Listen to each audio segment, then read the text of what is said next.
Sveiki, mes vairuotojai keliuose neretai keiksnojame vieni kitus ir peikiame už prastą vairavimo kultūrą. Pėstieji, manau, mums pritarė. O ar jie visada pavyzdingi? To klausime vairuotojų.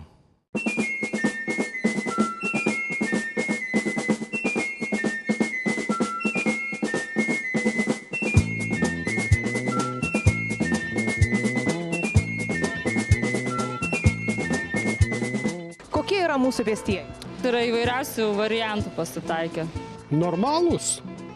Dabar jau nebėga per gatvę, kaip seniau būdavo.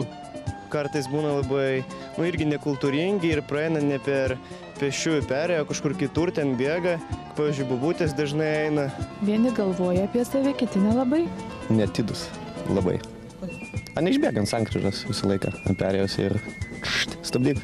Nu, aš prieš juos nieko neturiu. Man nekultūringi atrodo. Gerai apie juos pašnekėti galima ir blogai. Prasme, kad nesisaugo, tai yra faktas. Kokios didžiausios problemos su pėsčiais? Kad jie greitai abejoja eiti, neiti ir staiga išeina. Turbūt tokia didžiausia, bent jau man pasitaikė. Gal kartais jie pernelyg savim pasitikė, kai žengia į perėją. Visgi reikėtų abipusio sutarimo ir vairuotojo, ir pėsčiojo. Jau sena tokia močiutė, kaip ir eina per gatvę, taip tiesi, ramiai eina, ten kaip ir didelė gatvė, daug mašinų važiuoja. Ir eina ir mato, kad troleibusas važiuoja gal ir tavo būti tiesiog ramiai, taip lėtai eina. Tai ir nežinau, man tai nesuprantami tokie dalykai. Ne per perėją? Jo, ne per perėją. Jeigu netyčia, neduok Dieve, kaip sakoma, tektų nutrenkti žmogų ne perėjoje, ką darytumėt? Tai būtų didelis šokas ir man, ir tam žmogui. Žinoma, sustočiau ir žinoma, drebėdama skambinčiau greitai ir stengčiaus padėti. O policiją kviestum? Be abejo. Kodėl? Būtinai. Kad apsidrausti nuo tolimesnių nesąmonių. O jeigu jisai sako, ne, man viskas gerai ir nupėdin? Nu, sunku pasakyti į šį klausimą. Tai pasidžiaugčiau kartu. Ar kviestumėt policiją?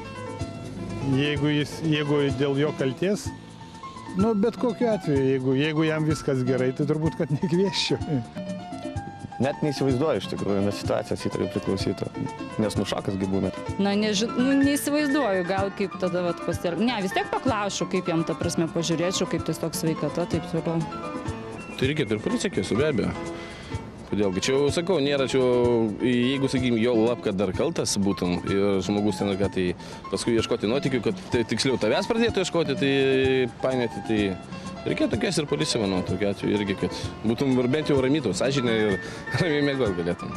Jeigu aš kaltas būčiau, tai tikrai jo nepaliečiau, gal nežinau, tikrai gal nuvešiu kokį kavinę ar dar ką nors, kad, kaip nors nušvelnint šitą. Kaip teisiškai reikėtų pasielgti, čia kvies policiją, ar ne, aš nežinau. Čia yra pavojai, yra pinklės tam tikros, jo.